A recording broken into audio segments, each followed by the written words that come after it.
you feel lucky, punk? Well,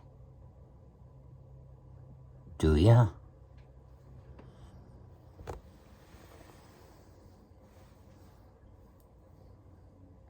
It's the best I can do.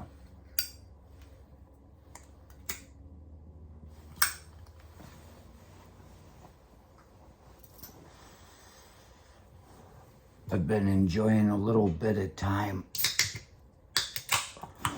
of having a Clint Eastwood haircut. I even got told I look like Clint Eastwood twice because of this thing. And I'm like, yeah, that's what I was going for.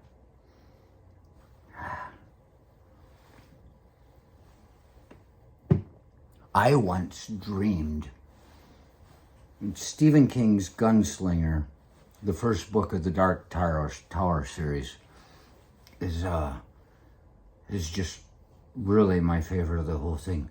I enjoyed all of it, but that book itself, and there's a reason, I think he started writing that in high school or something and pulled it out of a thing and wrote the story later on. But it stands apart from the others, and that would explain that.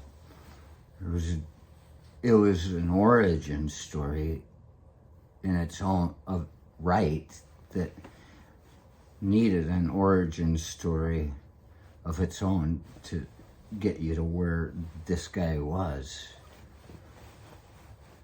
Roland Deschain, I believe, Midworld, Gunslinger. Very good book. I liked it very much, and I always thought they should do one of the Gunslinger, a movie, and it was in my idea that this was years ago when I was a younger man, that I could play Roland through the Gunslinger series. This first movie, The Gunslinger, the movie The Gunslinger, first book of the Dark Tower series, of which there are 7. And I could play that. And there's the end when he holds palaver with Martin, the man in black. I don't know if we knew his name yet. The man in black. He catches him at the edge of the desert by the ocean. Catches up with him. And he sees all the world in a blade of grass, after he gets his tarot cards read. And he wakes up from that. And as it turns out, this conversation he had with the man in black was years long. That's the way I interpret it. Because when he came to, he was an older man. He was what they would call an old man. What Stephen King called him in later stories, the younger guy, Eddie, would call him old, tall, dark, and creepy or something. Not dark because his hair had gone gray. Said he was creepy.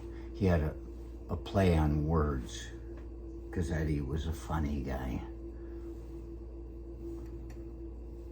Always laughing at something. You remind me of Cuthbert.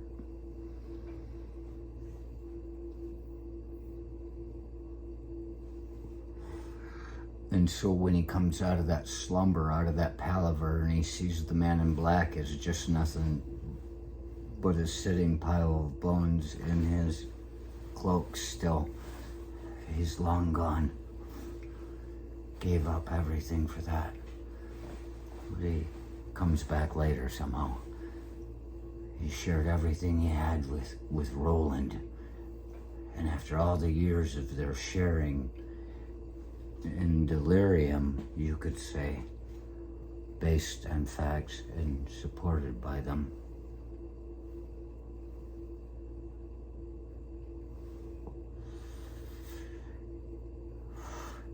he would be Clint Eastwood. Roland. And then he could play however many more movies he could until I got old enough to take over. And see, so we would have a sharing experience. And even in the part where he's in the town and all the townspeople turn on him and he's fucking is young Roland, you know, not 14-year-old where he was killing Jonas or fighting him or whatever he did. Reloading, pop, pop, pop, pop, people coming at him with pitchforks. It's just like being in Vanderbilt. Torches, bricks, everything.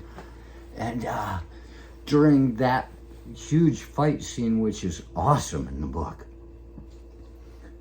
you could be flashing back and forth because I know Clint Eastwood would want to be a part of the scene, because just look at Fistful of Dollars where he's having the shooting contest with hats pointing at each other with Lee Van Cleef.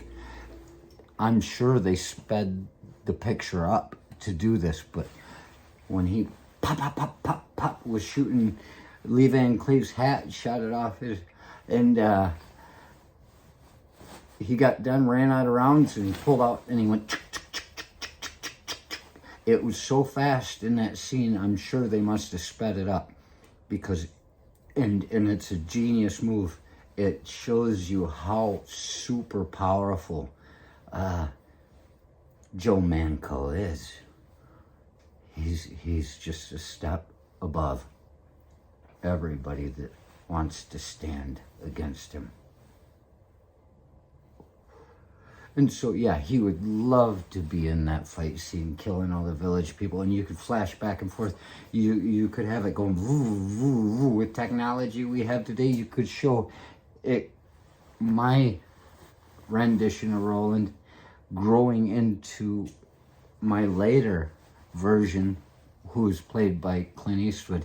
It would go back and forth. Both of us just fucking killing people together. This is life. This is forever. You're a gunslinger. You're never to be done with this. So yeah, they could cover that. And I had a dream about that once, about 15 years ago, of me being in the desert.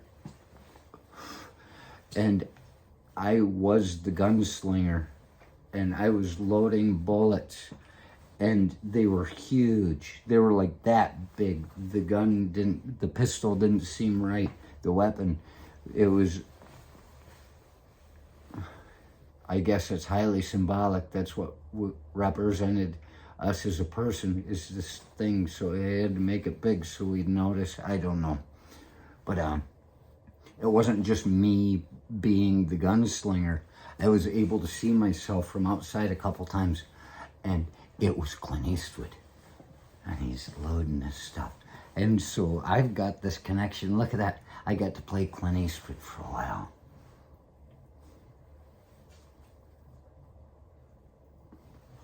I really don't have any Clint Eastwood quotes. I did the one the other night, and if I were to say it out of context, it would sound wrong, and I'm not going to explain it all again. It's just people don't understand what he's trying to say. But then I also enjoyed the part with Jack Nicholson. I think it's time we got to the bottom of all Otter P. McMurphy.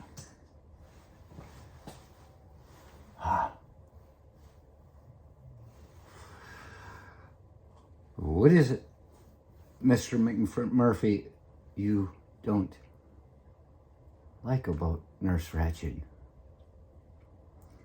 She plays with a rigged deck.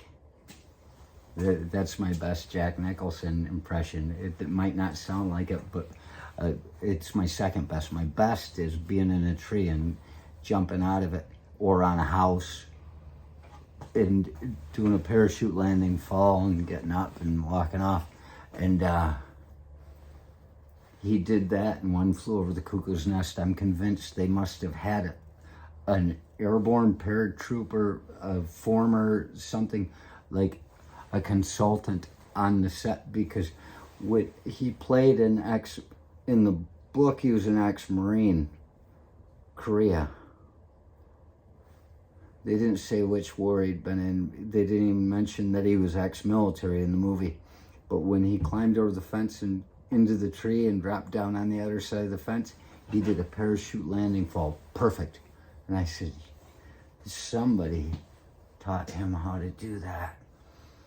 And so I've enjoyed looking a little bit like Jack Nicholson. And I got accused of that the other day. Siete. Okay. Siete? It's like he wants out, but There he goes. not directly. There's a whole pride of cats moving through the neighborhood, and Siete wants to get out and get at it, but he's not sure because they're really ganging up now.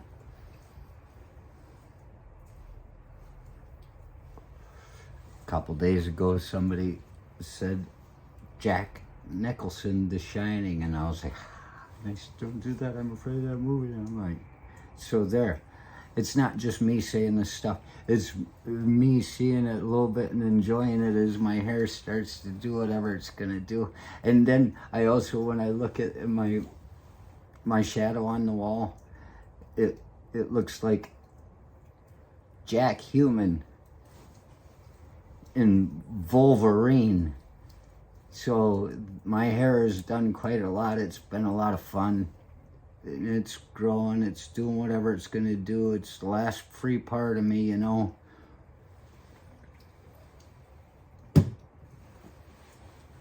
Some things you just gotta let go wild and see what they wanna be. But the one thing I haven't gotten, which I saw watching one of these videos from the other day, as I'm bending down and I'm talking, I'm like, I've yet to have anybody tell me how much I look like Clint Howard